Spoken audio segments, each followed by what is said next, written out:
அனைவருக்கும் வணக்கம். எதுக்கு ஆஷா பிளேடு போட்டு பைப் இது மாதிரி அறுத்துட்டு இருக்க?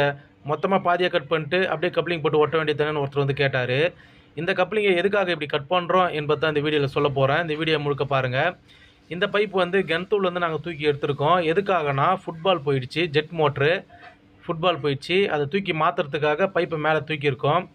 மேலே தூக்கி எடுத்துகிட்டு இந்த கப்ளிங்கை வந்து ஆஷா பிளேடு போட்டு கட் பண்ணி எடுத்துடுறோம். எதுக்காகனா பைப்பு வந்து துண்டாக அறுத்துட்டோமா, புது கப்ளிங் அப்போ அந்த பைப்பில் துண்டான பைப்பில் ஒட்டுறோன்னு வச்சுங்களேன், அது என்ன ஆகுனா அடுத்த வாட்டி ஃபுட்பாலை தூக்கி எடுக்கிறப்போ கப்ளிங் மொத்தமாகவே அறுத்துட்டோமா, பைப்பு இடம் இருக்காது அடுத்த கப்ளிங் ஒட்டுறதுக்கு. அதனால தான் என்ன பண்ணுறோன்னா கப்ளிங் வந்து இது போல் வந்து கழட்டி எடுக்கிறோம். சில பேர் என்ன பண்ணுவாங்கன்னா பைப் அப்படியே துண்டாக அறுத்துட்டு கப்ளிங் ஒட்டு போய் நேர்ந்துருவாங்க, அடுத்த டைம் ஒட்டினா ஒட்டோம் ஒட்டலனா போட்டோன்னு. அதுபோல் வந்து செய்யக்கூடாது. இது போல் கப்ளிங் வந்து பிரித்து எடுத்துகிட்டு நம்ம வந்து கப்ளிங் ஓட்டினோமா, நெக்ஸ்ட் டைம் வந்து அதே போல் நடுவில் கப்ளிங் நடுவில் துண்டாக அறுத்துட்டு கப்ளிங் தனியாக பிரிச்சுக்கலாம். அங்கே பாருங்கள், உள்ளே பாருங்கள், கப்ளிங் வந்து துண்டாக அறுத்துருக்கோம், சென்டராக பிடிச்சி அறுத்துட்டோம். அதே போல் கிணத்துலையும் கழட்டி எடுத்துட்டோம். இதே போல் வெளி பைப்லேயும் இது இருக்குங்களே அதையும் கழட்டி எடுத்துட்டோம். இந்த இடத்துல தான் கப்ளிங் ஒட்டி மறுபடியும் உள்ளே இறக்கி ஒட்ட போகிறோம். ஃபுட்பால் பாருங்கள், பழைய ஃபுட்பாலு புது ஃபுட்பால் மாற்றியாச்சு, மாற்றி உள்ளே இறக்கியாச்சு.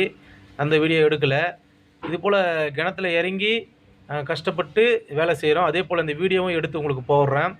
இதை பார்க்குற நீங்கள் ஒவ்வொருவரும் சேனல் சப்ஸ்கிரைப் பண்ணுங்கள், லைக் பண்ணுங்கள், உங்கள் நண்பர்களுக்கு ஷேர் பண்ணுங்கள்.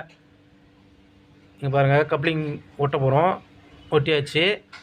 இது போல் வந்து கப்ளிங் வந்து கழட்டி எடுக்கிற இடத்துல வந்து நீங்கள் என்ன பண்ணுறீங்கன்னா புது சொல்யூஷன் யூஸ் பண்ணுங்கள். பழைய சொல்யூஷன் யூஸ் பண்ணிங்கன்னா என்ன ஆகுனா சொல்யூஷன் கட்டி இருக்கிறதுனால ஒட்டுறதுக்கு வந்து கொஞ்சம் லேட் ஆகும். அதே போல் கரெக்டாக ஒட்டுமான்றது டவுட்டு தான். புது சொல்யூஷன் போட்டிங்கன்னா நல்லா என்ன ஆகுனா பர்ஃபெக்டாக ஒட்டிக்கும், கரெக்டாக பிடிச்சிங்க. இங்கே பாருங்கள், கட் பண்ண இடத்துல அதே போல் வந்து கப்ளிங்கை கழட்டி எடுத்துகிட்டு புது கப்ளிங் போட்டு ஓட்டிட்டோம்.